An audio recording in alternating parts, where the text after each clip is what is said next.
Aliás, hoje eu não vou afirmar nada. Eu vou apenas perguntar. Perguntas importantes que não querem calar e que precisam sim de respostas urgentes. E perguntar não ofende, né? Para começar, onde está o Queiroz? Por que o motorista da família Bolsonaro, investigado pelo Ministério Público por crimes como lavagem de dinheiro e formação de quadrilha, ainda não foi ouvido, nem pelos promotores, nem pelos investigadores da polícia? Por que ainda não foi exarado o devido competente mandado de condução coercitiva para que o investigado Fabrício Queiroz, que se esconde da polícia e do Ministério Público e da imprensa, para que ele preste depoimento sobre as acusações gravíssimas de lavagem de dinheiro e de formação de quadrilha de que ele é alvo? Como é que um simples motorista, sem eira nem beira, como é que ele consegue, assim do nada, movimentar mais de R$1 milhão, inclusive concedendo empréstimos ao presidente da República, Jair Bolsonaro, e à mulher dele, Michele Bolsonaro? Por que Bolsonaro, esse cristão exemplar, esse homem probo, aliás, um cristão tão exemplar que se batizou no Rio Jordão e transmitiu, né, pelas redes sociais o seu batismo para que todos vissem, né, quão cristão ele era, isso na época da eleição, né, enquanto candidato. Pois bem, por que esse cristão exemplar, esse homem de Deus, esse homem probo, esse cidadão honesto, que luta contra a corrupção, que não admite corrupção, por que Jair Bolsonaro fraudou o fisco? Por que ele omitiu os empréstimos à Receita Federal? Enganou a Receita? Isso é de Deus? Perguntar não ofende. Por que o motorista Queiroz nunca cobrou juros dos empréstimos que ele concedeu?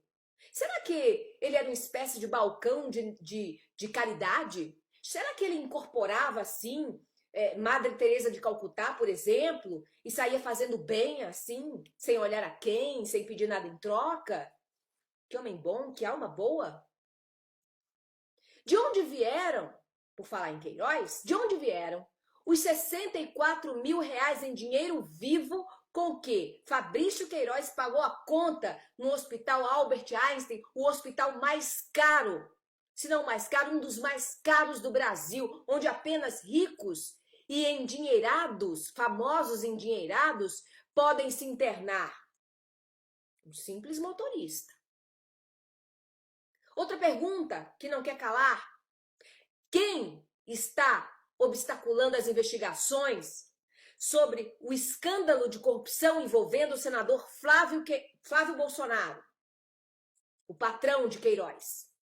Por que um senador suspeito de empregar funcionários fantasmas, entre eles mãe e mulher de miliciano, por que um senador da República suspeito de praticar lavagem de dinheiro, suspeito de praticar peculato, sabe o que é peculato? Peculato é roubo praticado por agente ou funcionário público. Por que um senador investigado, suspeito de peculato, suspeito de formação de quadrilha, ainda não foi afastado do cargo? Se não é ilegal, é imoral. É imoral que um homem investigado por tantos crimes gravíssimos esteja representando o país, esteja sentado na cadeira de senador da República.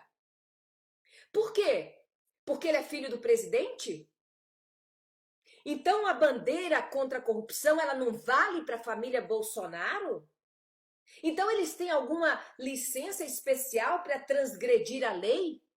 Que nós, simples mortais, não temos? Como é que o agora presidente Jair Bolsonaro explica ter empregado 5 funcionárias fantasmas em seu gabinete enquanto era deputado federal? Somente nesse último mandato, hein? Tô falando do último mandato. Por que as assessoras do então deputado Jair Bolsonaro, as senhoras Denise Marques, Bárbara de Oliveira, Patrícia Faustino, Dulcinea Pimenta e Miriam Lessa, que recebiam salários entre R$ 1.000 e R$ 4.100, nunca, jamais puseram os pés na Câmara dos Deputados entre 2015 e 2019. Como Jair Bolsonaro explica as suas funcionárias fantasmas? Somente no último mandato.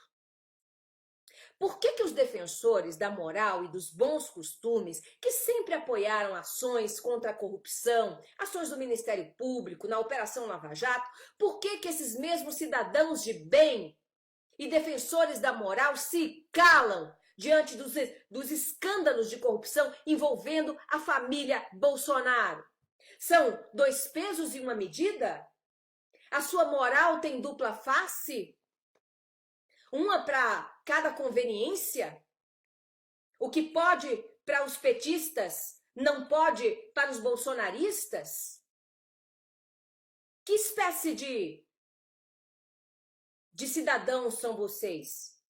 Que espécie de moral vocês defendem? E por falar em Lava Jato, Ministério Público, vamos agora a outras perguntas um tanto instigantes, perguntas incômodas sobre o escândalo da cooperação, da colaboração ilícita entre juiz e procurador.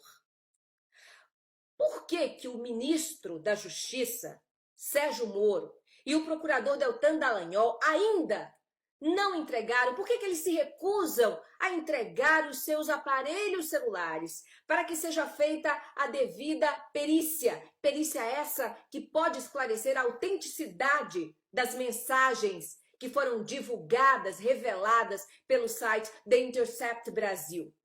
Por que eles não mostram seus celulares? Por que não entregam seus celulares? O que eles têm a esconder? O que esses aparelhos celulares escondem, senhores Moro e Dallagnol? Por que Sérgio Moro sustenta que foi vítima de um vazamento, mas não rebate o teor das conversas impróprias que ele manteve com Deltan Dallagnol? Por que não chega ao mérito da questão? Por que fixa-se apenas no vazamento? Vamos tirar o sofá da sala, é isso? E não se fala mais nisso? É assim que vai ser? Por que o ministro da Justiça está tão indignado com o vazamento de suas conversas pessoais, porém impróprias, quando ele mesmo, enquanto juiz, interceptou, grampeou ilegalmente conversas pessoais entre dois ex-presidentes da República e por isso mesmo levou uma grave reprimenda do Supremo Tribunal Federal por estar agindo ilicitamente? Ou alguém esqueceu disso? Por que os defensores da moral atacam a honra e ameaçam até a vida dos jornalistas que apenas fizeram seu trabalho de divulgar informações que são do interesse público, que são do interesse da nação brasileira? Cidadãos de bem, eu deixo-vos aqui essas pulgas para que esta noite elas incomodem bastante as suas orelhas. Ouçam o que eu digo.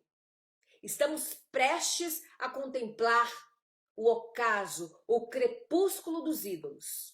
Os adoradores de mitos deveriam saber que os muitos santos têm os pés de barro. Boa noite, Brasil.